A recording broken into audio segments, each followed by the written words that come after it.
I skipped an episode, didn't I? I skipped a week. Last week I couldn't upload a video. I know. I was just caught up in a lot of things. A lot of things were happening last week. Good things, bad things.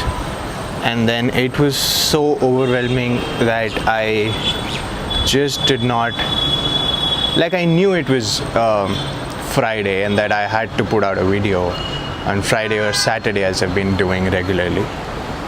I knew that, but then I just had so many things piled up that I really could not take time out to make a video for you guys. So let this video be an update for like the last 2 weeks. Being an entrepreneur is a journey with its own set of ups and downs. And this is my journey. And in this video, I want to talk about why I am making these journey videos, right? This should probably have been episode 0 or something, but I really wanted to address this because a lot of people have been asking me about these journey videos, especially of all the videos on my YouTube channel, these journey videos. They've been asking me why you making these journey videos, and I wanted to answer that question quickly before we talk about what we did this week, right? So entrepreneurship as a journey, if you see, there are a lot of people talking about all the good that's happening in entrepreneurship, them becoming millionaires, and then them making good business and buying new cars and all the good stuff people are talking about, right? Raising millions and millions of dollars in investment. All the good stuff is happening. I don't have a problem with that. The only thing that I wanted to bring out through these journey videos is if I become a successful entrepreneur, success being a very subjective term, if I ever become a successful entrepreneur, I just wanted these videos to sort of show the path of how I became what I became, right? So this is like showing you behind the scenes of building a business. That's what I really wanted to bring to you guys.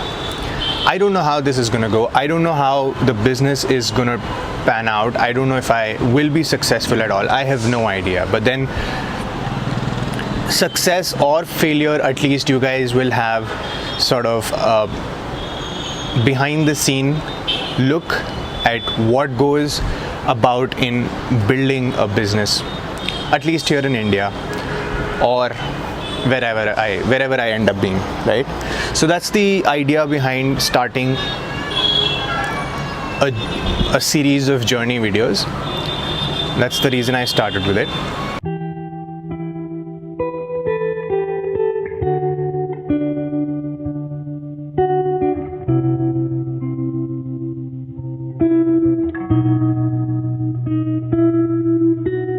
There is so much negativity around entrepreneurship. I mean, in the last 2 weeks especially, I have consumed so much negativity from people, not just around entrepreneurship in general, but around, you know, building a business and the product and all of that.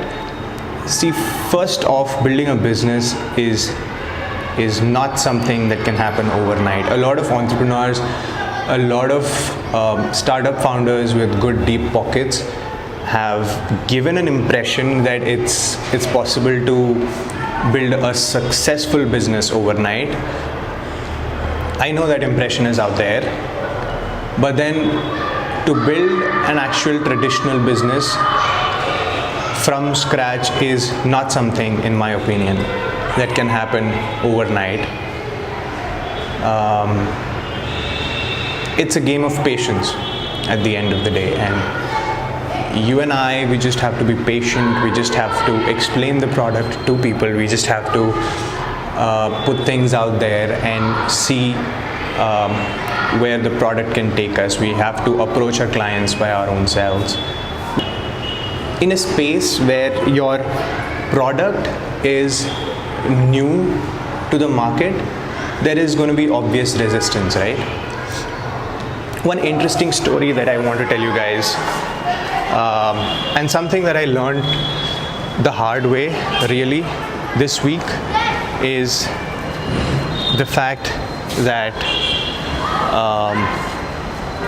even if you have a great product with you, there is something called as implementation of the product, which you really cannot leave on the hands of our product is a B2B product, like you guys know, right? So you really cannot leave the implementation in the hands of the HR. Our product is directly targeting the HR, but then we faced a lot of challenges in actually implementing the product in the company.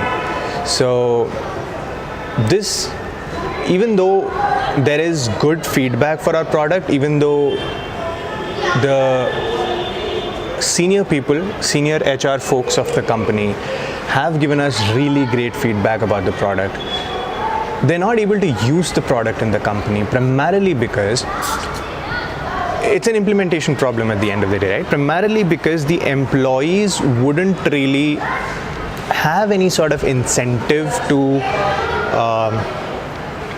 open up the product and use the product.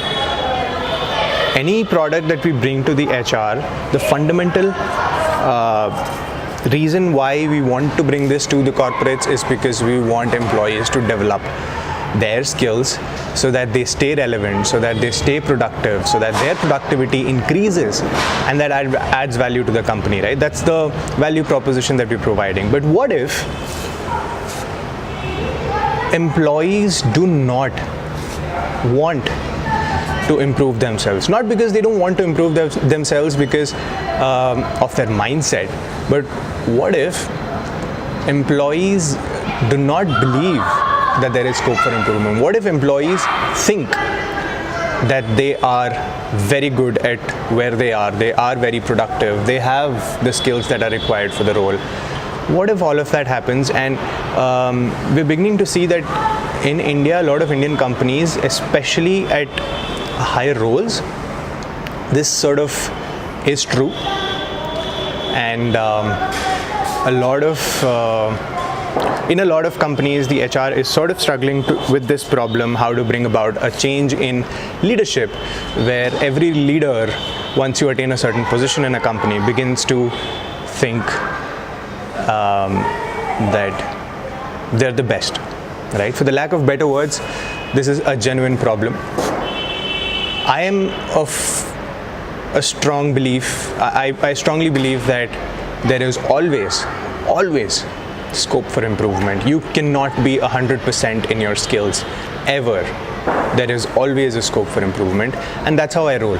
But the way I think about things is not necessarily the way everybody thinks about things, and it becomes very important for me in this case, especially with this industry and this product, to educate a lot of people and to be able to work with HRs and senior HR professionals to bring about this change in companies requires a lot of education and a lot of push and a lot of support from the HR as well.